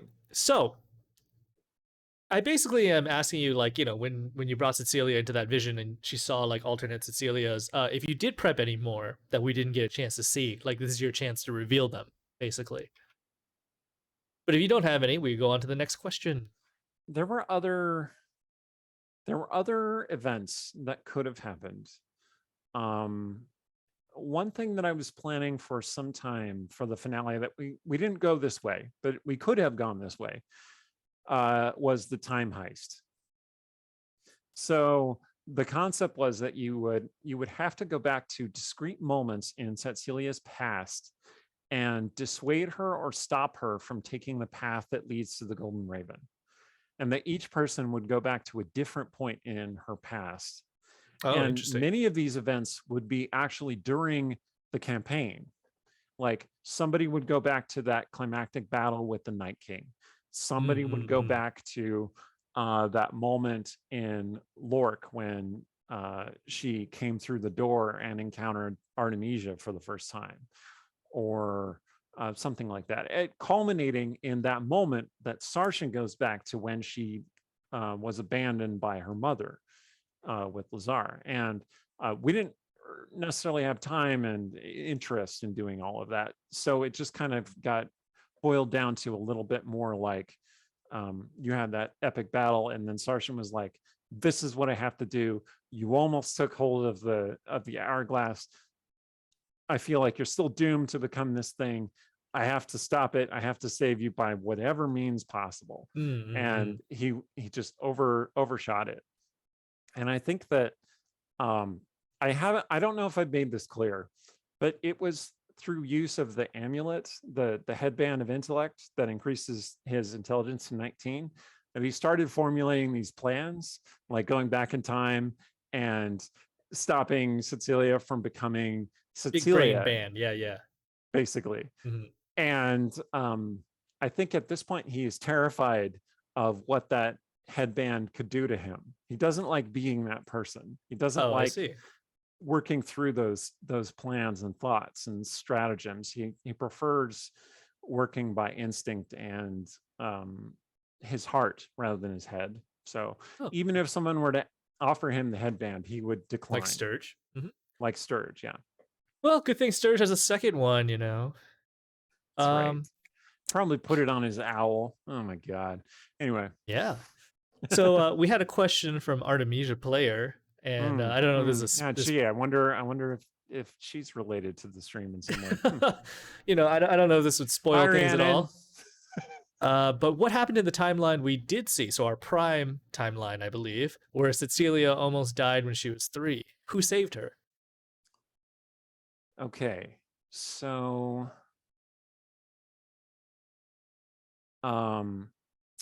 if you're referring to when Sarshan went back in time and saw and Cecilia stopped him from going after Skaha and little Cecilia. I'm not sure if I can tell you that exactly. Like, I'm kind of leaving that to Erin to develop, since I know she writes fiction about that period of time. It is possible that Skaha just came in and collected her. It is possible that she saw Sarshan and interpreted him as the wolf spirit that she, um, a spirit that she saw a long time ago. Any of these things are possible. Anything Did is it break the timeline? possible. I don't know. I guess we'll have to find out. Okay. So I what don't think so, though. I think it is. I think everything is still good. everything still exists. We're still eating our heroes feast as far as we know, so everything's hunky dory. Okay. So what ideas did you have that you did not get a chance to implement, and maybe why? Okay, so most of them revolve around how everything was going to work out in the end. If you had faced the Golden Raven in her full power, as in you hadn't taken the portal through the underwater temple. Oh, Oh, basically, like we didn't take any steps and we just Rhiannon directly went to clarified a her. question, so I'm gonna ask. Oh, I'm okay. gonna answer that again Mhm. shortly. Okay. Yeah. If you hadn't gone on the whole Rashomon thing and found out some information, which you didn't end up sharing, it's fine. It's fine. Didn't end up using because we I were guess that's true. split. We were still split. If Cecilia and Caleb and Sarshan had not gone through the portal to that led directly to the Golden Raven's, sanctum, and you had instead faced her in her full power, what would have happened is that each of the irregulars would have faced a different Golden Raven, so that each one of you would have an individual Golden Raven to fight, and you wouldn't be able to, you wouldn't even perceive each other's Golden Ravens. Like, she would trap you all in slightly alternate timelines and then dispatch you all individually, because that's how she sees the multiverse individual. Stong would have hugged his to death. Yeah, she does not believe in teamwork or in reliance on anyone else, and she would have made that thematically clear to you in the battle. There was another option where if you did find her in her inner sanctum and you killed her, one of those masks would simply come down off the wall, and it would appear on someone's face, and then you'd be facing another Golden Raven, and she would just keep projecting herself from different timelines to face you again and again and again. When you first showed those masks, that's what I was expecting out of the combat. Is like, that's her 12 lives or whatever, you know? Yeah. And it would have made it pretty clear that defeating her by force of arms was not feasible. That you simply could not defeat her with combat alone. You could definitely stall her and stop her and keep her busy while Cecilia connected with the hourglass, for instance. That's one of the things that could have happened. And that, more or less, that is what happened. Cecilia immediately started connecting with the hourglass rather than trying to fight the Golden Raven, because she held to her principles that she just did not want to fight the Golden Raven. And despite all the Golden Raven's efforts to wheedle and provoke her into fighting, she started immediately connecting with the hourglass, and then immediately started reducing the Golden Raven's power, until by the end she was essentially as powerful as one of you. She did have 300 hit points, but otherwise she had about the same power that you might expect from like a 20th level warlock, rather than like a god, you know?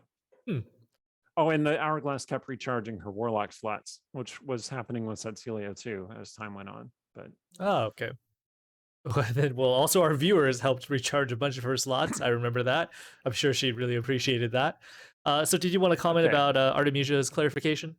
Okay, so the Cecilia you saw in the grove, who had been raised by Skaha, the Cecilia raised by Skaha, well, I believe, I think you're referring to when Cecilia went kind of like flashed back to a different timeline and encountered herself, but not herself. Like she hadn't met any of the other irregulars. She had just been raised by Skaha.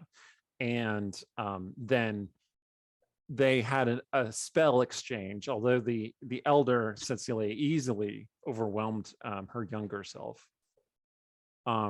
Yeah, I think Skaha came and rescued her, or maybe Ruan came and rescued her, because theoretically Skaha was raising her daughter and her son Ruan as well. I'm not sure if Artemisia even existed in that timeline, because part of Artemisia being born was Skaha sending Cecilia off to live with Lazar instead. But then again, it has also been made clear that Cecilia and Artemisia may have crossed over as children in Skaha's Grove. It's all a bit hazy. We haven't really particularly clarified that. So I don't want to say anything really definitively. But yeah, logically, it would have been either Skaha or Ruan who came in to help Cecilia. Yeah, it is possible, to answer Rhiannon's implied question there, that if Sarshan had stopped Skaha from abandoning Cecilia, that Artemisia never would have been born. That is possible, right? And that is yet another very good reason why she had to stop him. Okay. Before I go on with my questions, I'm going to insert like a couple of the viewer questions that I feel like are relevant for this section. So first of all, are the players the brightest versions of our characters? Are we the brightest best versions? Like the goodest, the bestest? I'm sure there's a timeline where every character in the party has a headband of intellect, but because you asked if they were the brightest versions. Anyway, I do think that that's an interesting and difficult ethical question, right? I do think that they are their own versions. They're their own people. Could the timeline have been better if they had made different choices? Possibly. Could life have been better if things had gone differently in certain instances? Sure. I think this is not really an Eric question, actually. I think this is really like more up to the players if we become the brightest versions of ourselves. Right. Are they content with where they are? Some of them are. Some of them are definitely not. Sturge, for instance, at the end of book 3, pointed out that he was very unhappy with where he was and the path that he was on, and he needed to, take some time to figure out what he's supposed to be doing. Doug asks, is this version the actual prime version? Is there even a prime version, I guess? Is there a prime plane for these alternate dimensions? Is this where you pull the internet? Okay. So no, okay. I mean, there is no real answer here, because there are so many different timelines. It's possible that the Golden Raven was the prime version of these characters, and that these characters are just an alternate timeline. It's possible that the way the timeline is structured, there are like 2 dividing paths. I went after Skaha first, I went after Artemisia first, and then those paths forked off into different branches and created different timelines that way. It might be that the Golden Raven only has access to some of those paths, depending on which bow she goes down. It depends on how you look at time. And most of that is pretty pretty cleaned up at this point. Yep. Maybe. Yeah. So my last viewer question was, Rumpus did ask earlier, was the Darkest Westgate a dread domain? Or was it an actual plane? Darkest Westgate was a nascent dread domain. It had certain rules that were very similar to dread domains, but the Golden Raven was keeping it from becoming a dread domain by sheer force of will. Whoa. So after she perished, so when the horizon was crumbling and all that. Okay. Was it becoming a dread domain is what you're asking? Yeah, was it being pulled into Well, you didn't stick a around to find collection? out, did you? Mhm. No, I think we made the Uh, right choice not sticking around. there were multiple endings. You know how like video games will have multiple endings and they will be called different things depending on like what happens in that ending. I think this I I kind of suspect that you were going to ask about this eventually, so I'm just going to preempt you. Yeah, just do it. I called the book 3 ending that the Westgate Irregulars achieved the fate ending, that this was just what was fated to happen, and that they were pleased with that. Also, I've been watching anime recently. There is an ending called the dread ending, where they do not defeat the Golden Raven, but they weaken the Golden Raven to such an extent that she can no longer prevent Darkest Westgate from becoming a dread domain. Okay. They flee. She ends up keeping all her power, but now she is trapped in Ravenloft. I see. So that's the dread ending of book 3. Yeah, so some of our viewers point out that this potentially means that the Golden Raven and maybe our Cecilia can be more powerful than Strahd himself. All right.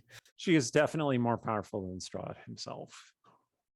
Is she more iconic and more does she have as much story armor as Strahd himself? No. No.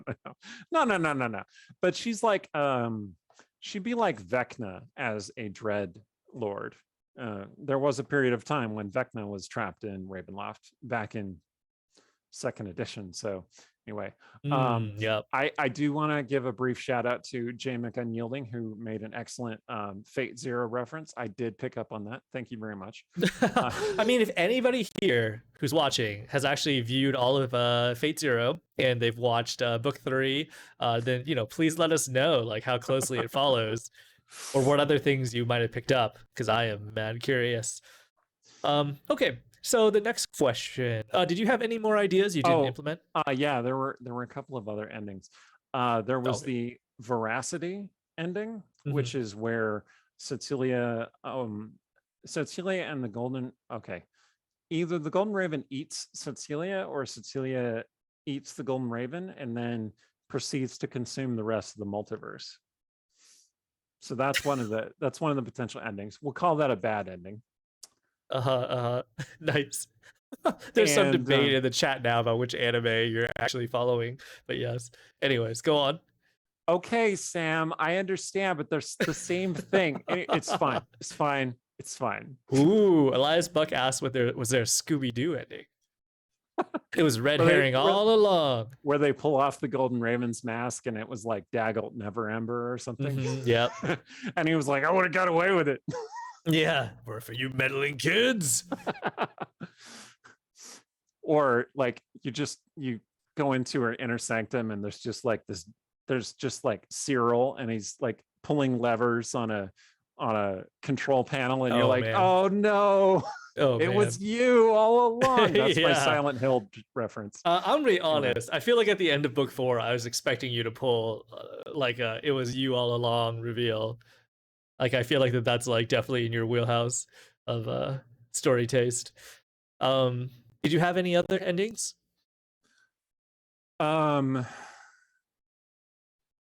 Yes, but those are all the ones I can think of off the top of my head. Yeah, if you remember any more later. There's what I refer to as the Yandere ending, where the Golden Raven like kills Cecilia and then it's revealed that she was in love with Sarshan the whole time. But we didn't get to that ending, so it's fine. Okay, so did you have any other ideas that you didn't implement? Going back to that previous question. Okay, so I'm gonna mention a thing about Rogar, and this could be a good transition to when we talk about Rogar. Is actually my next question afterwards. So perfect. So I was trying to do a thing with making Rogar like a traitor and like sworn to the Golden Raven to just add some drama and some like character conflict and like some meaty story stuff. But Randy does not. Okay, so I don't know if it's Randy. I don't know if it's Rogard, the character, but either way, one of them cannot lie worth a hill of beans. Maybe it's both. Maybe it's both.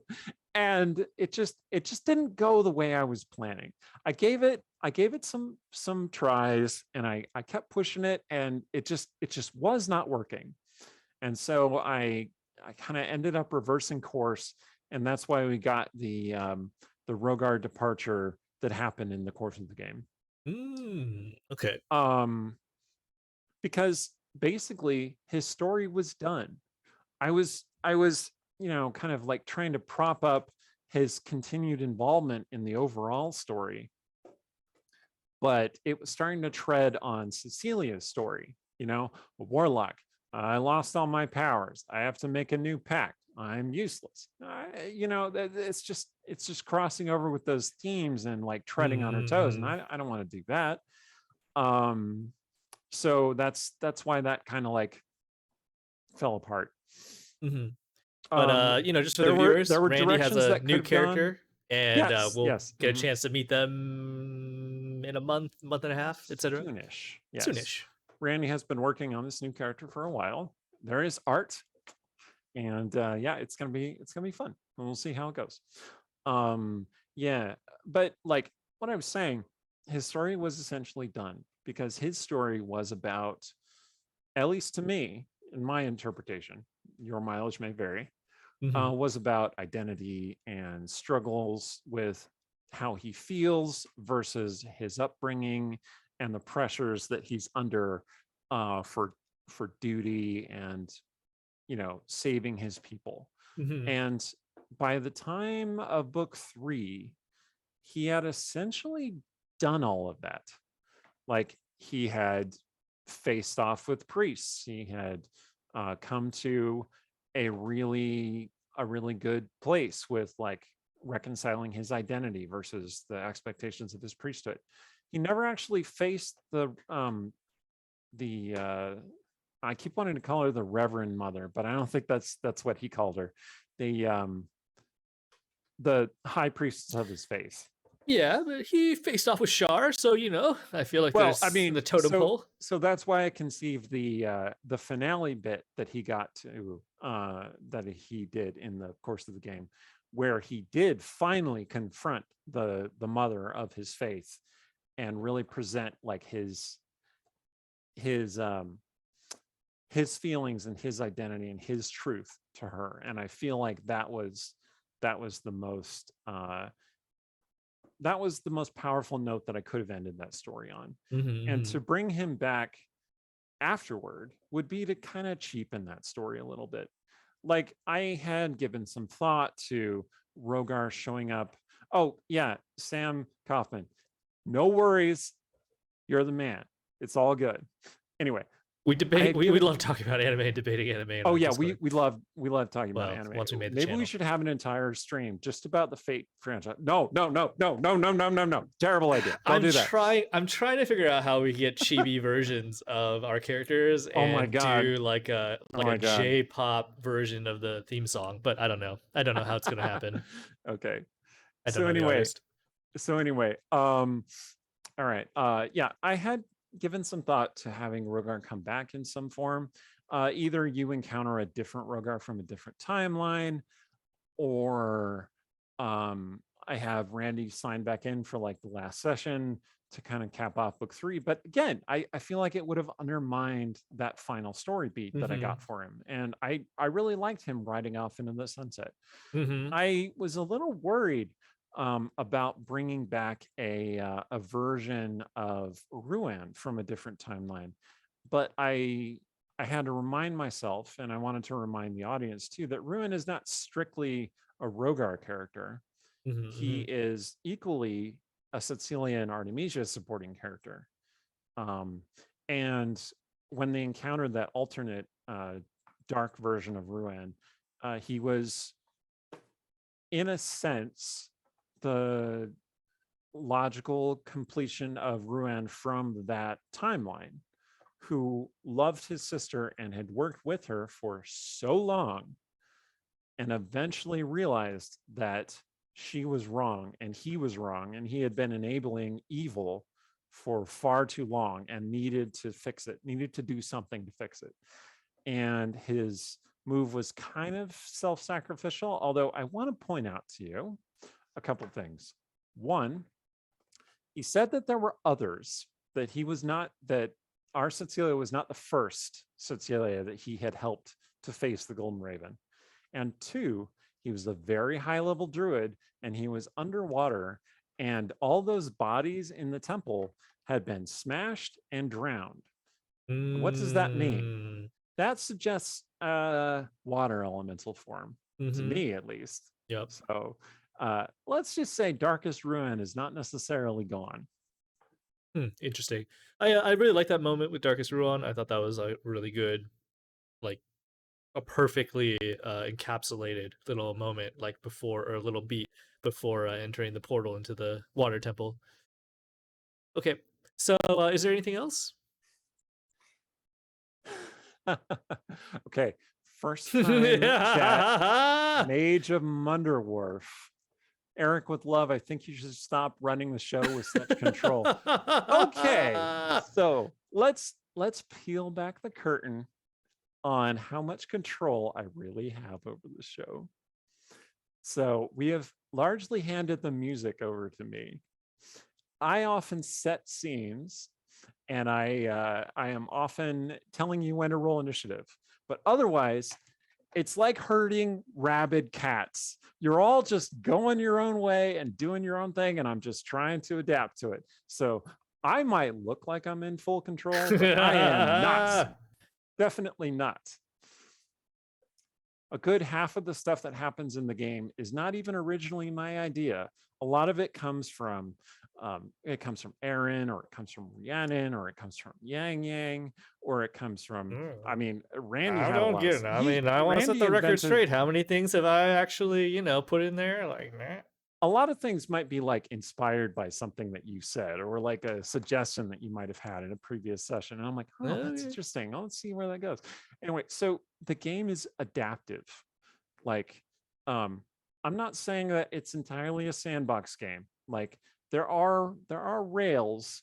They're just buried deep under the sand. So most of the time you don't see them. And I kind of structure my games as like a series of scenes and plot elements that I want you to get to, but how you get there is up for interpretation and debate, right? Like, I was like, okay, they're going to face the Golden Raven at some point. She is going to be in a creepy castle atop a chained astral dreadnought. It's going to be amazing. How are they going to get there? I don't know. I guess we'll see. So it worked out well, I thought. Yeah, I like that balance. So this relates to my next question. Like in book 3, basically, this whole time we've been sort of experimenting. Like we didn't start as experienced streamers, etc. So we've been sort of like figuring out how to do things. And it's that's what helps Eric, figure it out. But in this book, Larceny Bourbon, not a sponsor, but call us. Yeah. In this book, we did this whole split the party, and we ended up having alternate DMs. And part of that reason is because this arc was so focused on Cecilia's story, Aaron worked closely with Eric to put together the story for this one.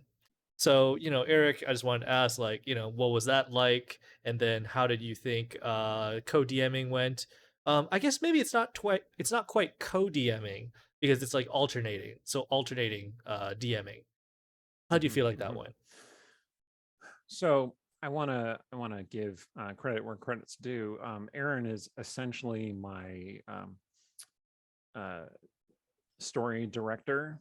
Like, she and I bounce a lot of ideas off each other, and we just work through and make things happen together. And it has been really great working with her. She is obviously a powerful storyteller and just a massive talent, and just excellent to hang out with. Like, I like spending time with Erin a great deal. Also, the best Mitzi voice. Oh my God, she does those NPCs so well. I'm just like, Well, I mean, her cats are always adorable. I feel like any adventure, I'm like a player where she's DMing, I make sure to talk to an animal, at least one of Yes, them, yes, to make her do those because she voices. will do the voice and it will Hmm. be excellent. I think her Glasgow is also particularly impressive. Like, Yeah, yeah, scary, scary good. my God.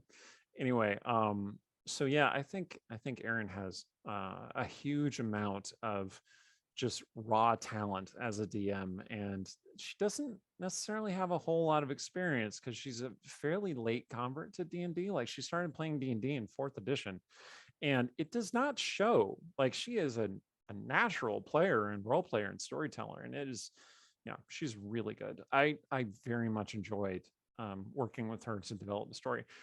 She and I are not always on the same page. We often disagree. We make each other crazy. It happens. That's the thing about storytellers. You know, we are rarely ever going to completely agree about anything, Hmm. especially if we have lots and lots of, um, you know, ego built into the story. If we Hmm. really care really deeply about what we're creating, and I mean, we wouldn't be creating what we're creating if we didn't care about it so deeply. Hmm. Hmm. um but we always work out a compromise.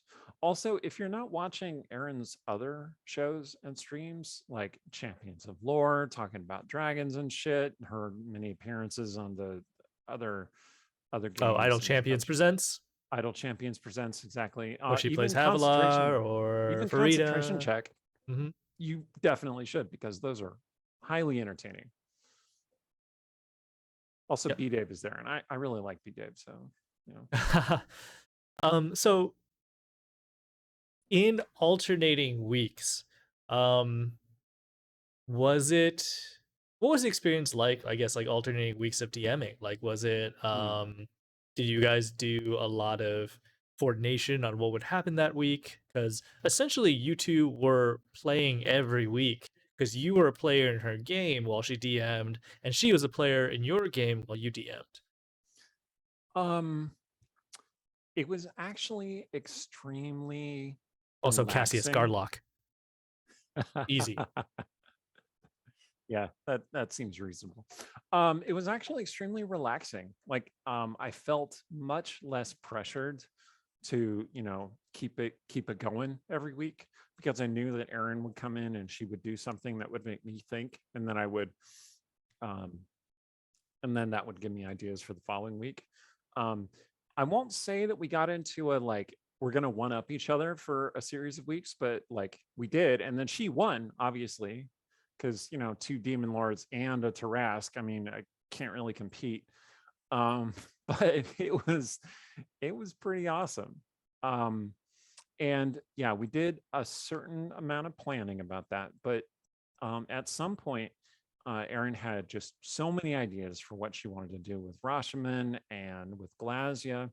Like, when we started this concept of splitting, it was so that we would have fewer PCs on each game, because trying to run a game with 6 players was starting to feel a little sloggy.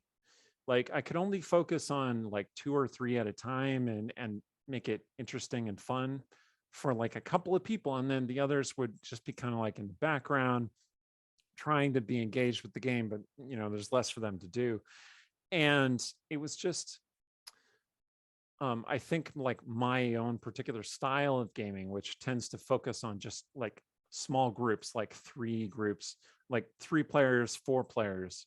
But like when I get to 5 or 6, then I'm having to do these big set pieces, and sometimes I want those small, more intimate moments, and I'm always kind of pressured to like move through them quickly so that I can get back to everyone else, right? Hmm. But when Hmm. we split into the 2 smaller groups, that wasn't as much of an issue, because then I could really drag it out and focus on Cecilia and Calith and Rogar while he was there. Hmm. And Aaron could focus on Stong and Artemisia and Sturge. And Hmm. um, I, I I really did enjoy playing Sebastian. I don't think he was necessarily all that mechanically powerful, although, sometimes he got in a few good hits with that heightened short sword. But he Whew. was I mean, really yeah, fun. that's quite a buff to that short sword. 4d6 force damage on every hit is Well, it's pretty not okay. It's not force chunky. damage. It's the same type of weapon damage that the weapon would normally deal. Oh, okay, but So still pretty yeah, chunky. Like that's, you know, I'm not gonna complain about suddenly that for your sure. short sword is dealing 5d6 piercing damage. Right? Yeah, amazing. It's pretty cool. Okay, so is there anything else you want to add about the co-DMing? Because like, I just want to push through. We still have a bunch of questions, and I want to get through Oh them a little yeah, quicker, I at guess. some point I told Aaron, look, do what you want. I have a couple of things I don't want you to do. Like I don't want you to mess with this and this and this, but otherwise, just go the direction you want. And she was initially planning on a much shorter run than it ended up being because, I mean, the game was just so good. We just engaged with it so deeply, and Mm-hmm. we spend so much time talking to all of our NPCs, and and she kept being a little bit surprised. She'd be like, I thought you guys would get farther than that. I thought it would all be like Rashomon would be like 3 sessions, and it turned out to be like 8. And we're like, well, that's what happens. Yep. So Okay, so were there any stories or NPCs that you wanted to get to but didn't get a chance to? This is kind of similar to a previous question, I guess.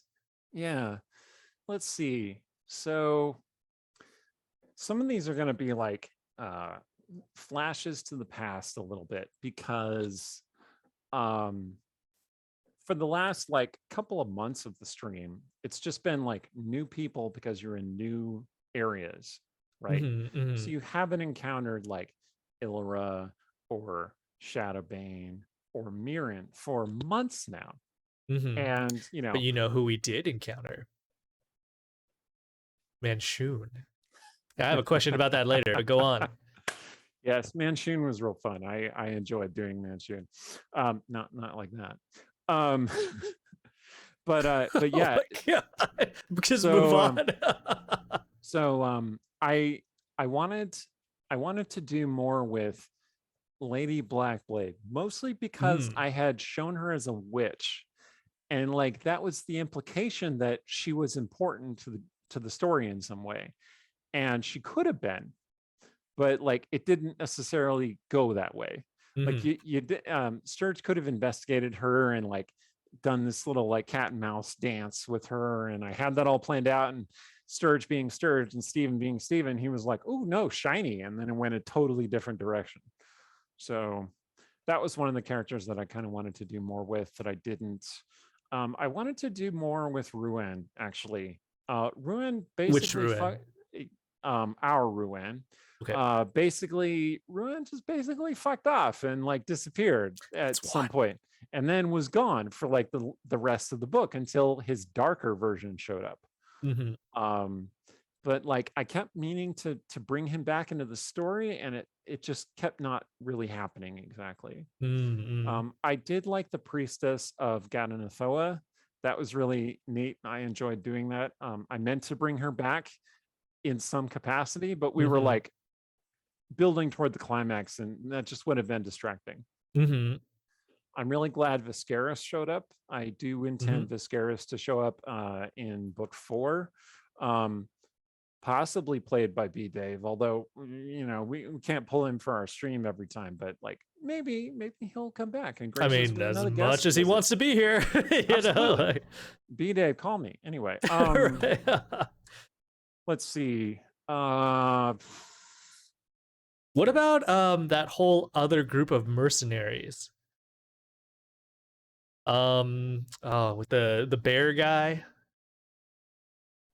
Oh, Joaquin Caracas. Yes.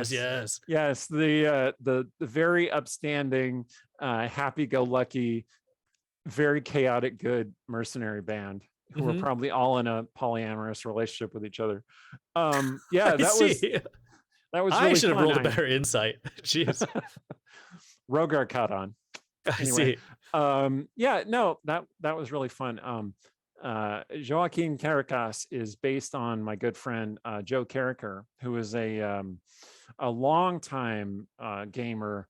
He works for Green Ronin and has done stuff for a bunch of different people. He lives down in Portland, And like he and I were just talking on Facebook one day, and he was kind of down that day, and I was like, "Hey, you know what? I miss you. I'm going to put you in my game." And he's like, Oh, "Oh, all I right, see. cool." So I did. So if he ever guests on the stream, I will have him play the Werebear Pirate. Oh, nice. Fun. Yeah, we should totally get him sometime. Like if we do a short run, Our Flag Means Death inspired series of adventures. Nice. Yeah. Hmm. Well, I mean, we got a lot of weeks to do one shots and whatever. So It's true. It's true. maybe it'll happen. We'll see. So, okay. At one point, the party did end up meeting Manchun. Did you have some Yes. inkling that you wanted to bring this infamous NPC in somehow? And will it be relevant to book 4? Or was it just a random encounter? Okay. So yes. Ever since I started playing the question in the chat about which Portland I mean Portland, Oregon. That's where Joe lives. The best Portland. Sorry, people of Maine. Don't say that. Stephen King might hear you. All right. So let's see. And I mean, he can tweet at me. That's fine. That's what I'm saying. Okay. So question about Manchun.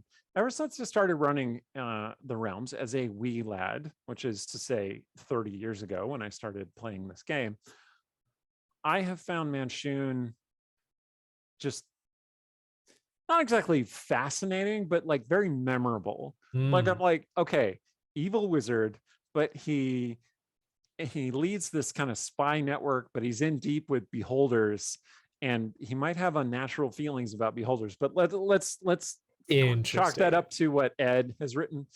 And so I have put him in games before, and but he was mostly there, and he like twisted his mustache a little bit, cast some spells, and then the PCs beat the crap out of him. But in this game, I wanted to bring him back and kind of challenge myself to play with one of these iconic Realms characters, and present him as reasonable and like a spy master rather than just a powerful archmage. I mean, he is very powerful, but well, I mean, who knows what version we even met and talked to? That's true. This could have been the level 5 clone for all you know. So okay, so is there anything will Manchun, and I mean, this is like spoilers or something, you could just say pass. Oh, will he show up again? Maybe. Yes. Well, some of those things. Okay. Maybe. Okay. The Zentarum Alliance, Zentarum badges, did come up eventually. It was kind of a long hidden Chekhov's gun that did show up in that guest episode with Viscaris and the other Harpers, the Code of the Harpers. I don't remember which number it is, but it was fairly recently. Oh, I want to say it was like 36, perhaps. Yeah, that sounds about right. So it did play into the story. Book 3, episode 36. And will he show up again? Maybe. I think Manchun he's a smart cookie, and he is not going to risk himself with you erratic adventurer types. Like his exposure to Cecilia taught him some lessons that very few villains in the game have learned, which is that it is real easy to piss her off by being cryptic and smirking. Like she will wipe that smirk off your face the first chance she gets, and she will not forget. So I think Manchun is going to be very cautious with regard to her. So, oh, good. Okay. So are there anything that appeared in book 3 that you want to tip your hat to that might be relevant to book 4? Well, I've mentioned a few things. There were some one-off characters, like the pirate captain, Persephone, who was in the Undersea Temple episode, who is a character from another campaign that I ran one time. Or I didn't run, I was a player. I played her, like she was my character. Dex-based, 2-weapon fighting, great weapon master fighter. Battle Master, Weapon Master, Battle Master with the maneuvers. Anyway, it worked out pretty well. It was very good mechanically. Mhm. Lady Blackblade is a PC that I ran in a 4th edition game. She was a sword mage, which is like a blade singer, sort of, not exactly. Let's see. But those were basically one-off characters. It's possible that Lady Blackblade will come back and play a larger role, particularly if you end up on a Spelljammer. I'm Oh just, my goodness. just If suggestion. there's any viewer saving a bunch of points and you got some crazy bank of points that we just don't know. Lady let's say we Blackblade, added- whose first name is Vane, okay, Mhm. not Fane, Vane with the V instead. Okay, yeah. Which is why I only call her Lady Blackblade in the context of our campaign, because otherwise that could be confusing. Mhm. Is a Spelljammer captain. Like, she formerly led a Spelljammer ship and is currently without a ship, but that might change. So that could be an interesting thread to pull in the next book. But I'm still planning book 4, so I just have a bunch of loose threads that I could pull on. I could pull on the Manchun thing. I plan on pulling on the Viscaris thing. I plan on Joaquin Caracas coming back. I plan on Lady Blackblade coming back. The Heart of the Pearson thing has not truly been resolved, so I suspect that might happen with Cecilia. Rhiannon sent me a whole list of things that Artemisia would like to wrap up and deal with, such as maybe dating a guy who's not evil aligned. Who knows? Anyway, and the Lilton thing. What NPCs do we have that are not evil aligned? Hold on. That she could That's not fair. That's not fair. that she would be interested in. See, that's more fair. Yeah, no, I was just thinking about it. Oh, anyways, this means new NPC. Okay. There was a brief moment, like I think back in book 1, where like I kept having Shadowbane be around, and like people could have romanced Shadowbane, but that didn't happen. So he's too good, too lawful for Artemisia to be interested in. So also he's way too old for her. Anyway, okay, so let's see. I was gonna say about Lilton. I want Lilton to be resolved at some point, because he essentially disappeared, mostly because he realized that his presence was not helping. I mean, I expected book 4 to be a lot about Lilton, I think, or at least he'll have some big part in it. Book 4 is definitely going to reveal a bunch of those long burning mysteries about Sturge. Oh, juicy. So we're going to find out definitively who Sturge is. So book 4, Artemisia is going to romance a new NPC. That's not maybe evil. Not an evil one. We're going to learn more about Sturge and some Lilton nonsense. Yep. Okay. Some Lilton nonsense, like like readying a wish spell for when somebody charges him. Yes. Okay, so getting to some of these viewer questions, was there a timeline where Lazar was not a monster? Yes. Did we see it? No. Okay. The Golden Raven did summon several Lazars because she enjoyed torturing them and killing them. So yeah, evil, definitely. But you know, it was kind of dealing with her own trauma regarding Lazar. So, but they were all bad. So, okay. Will the Dungeon Scrawlers ever cross over with Brimstone Angels? Eric's version of Havilar Farida and or Mahen could be amusing. Oh my god. I mean, this sounds more like one-shot stuff. Canon game.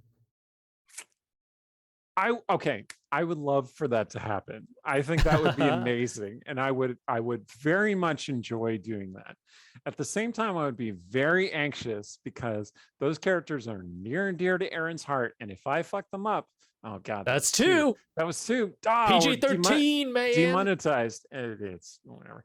Um, if I mess Slap them up, on the wrist, bro. if I mess them up, like, and you see Aaron just look at the screen and just step away from her computer, and like 25 minutes later, you see me go, "Hey, wait!" Like it means she drove over to kick my ass. So, like, I don't want to mess up those characters. It would require a great deal of planning on the part of Aaron and myself. And it would be kind of funny if Aaron ended up playing Havilar, Farida, and Mahen, and Cecilia. And, we just got her to do voices back and forth. I will do a setup where I will quadruple her video and then just give her 4 character cutouts, and we'll make it happen. That's possible. For charity or something. Do it for charity, right? I don't know. Maybe okay. So, are there any other crossovers that you might be interested in doing? I would be happy to have Ed be Elminster on the stream at some point. I think that would be like amazing. He already kind of was. Like Kayla's father, Aravan, is sort of like a Blade Singer version of Elminster. And I think there was a lot of potential there. I think that could have gone really well. I mean, logically, the answer is Bob should play Drizzt on the stream, but no. Oh my goodness! I don't think that should be the case. Bob has talked about playing Drizzt in the past, and he did. It did not go super well. So I heard he doesn't like playing publicly or something like that on streams. Yeah, probably not. But I don't know. Bob's a great guy.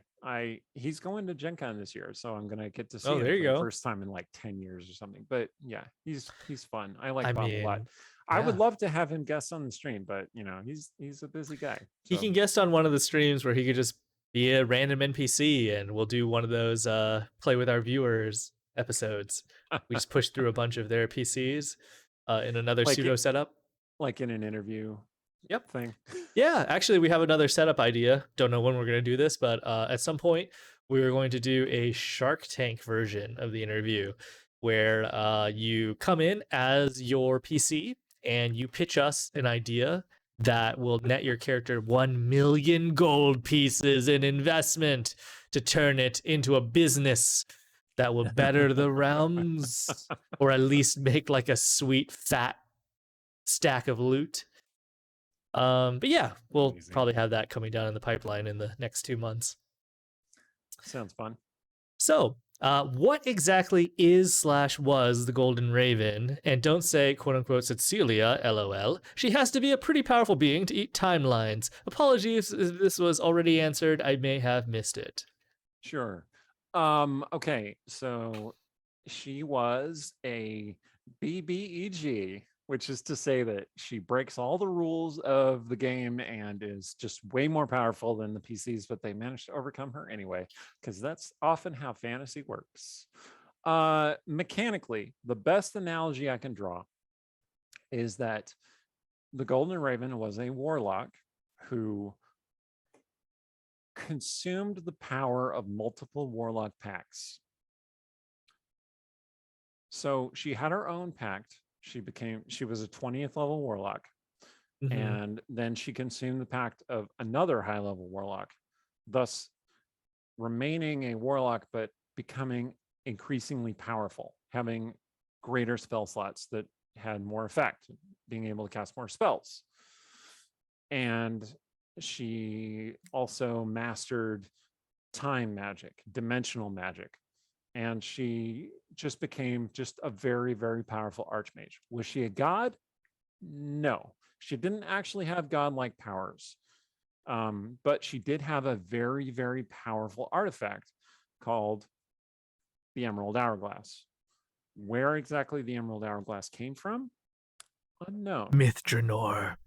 Not yet revealed. Did it exceed It's a Elven High magic? mythal. Maybe. Maybe it's a That's mythal. just that was just my that's just my theory. I don't know what the actual answer is, viewers. Maybe it's a manifestation of Elven High magic. Maybe it's something transcendent beyond that. I think Who that's like the knows? only place. So, what Netheril, like the Netherese Empire, is the only place that I can recall any mention of like time magic. Yeah. Chronomancy was a thing in Netheril. It was still rare. It Mhm. was very, very powerful and not banned, but not exactly comforting to people. Like, because Chronomancer, I mean, that's a huge amount of magic. That's a huge amount of power. You could do almost anything with Chronomancy. Mhm. Mhm. And so once the Golden Raven learned how to do Chronomancy, Yeah. and again, she used Sarshan to spawn multiple timelines and multiple Setcelias, which she could then absorb their powers into herself. So she basically combined powers that she got from Skaha and from Lazar and from the time magic that do you remember the book that Cecilia and Artemisia found all those sessions ago? The There have been runic book that so was many made of books. stone that has Ah, yes, yes, the yes. rune that Artemisia has on her hand. Yeah, yeah, yeah, yeah. Yeah, the Golden Raven mastered that book as well because Oh. in her timeline, she didn't share. Okay. I think the genesis of the Golden Raven concept was when Cecilia ripped open a hole in time and space and banished an astral dreadnought, or she banished a Githyanki ship or something toward the end of book one. Do you remember when that Mhm. happened? Like she took out an entire Oh. Githyanki pirate ship I mean, she by using banished. her magic. Yeah.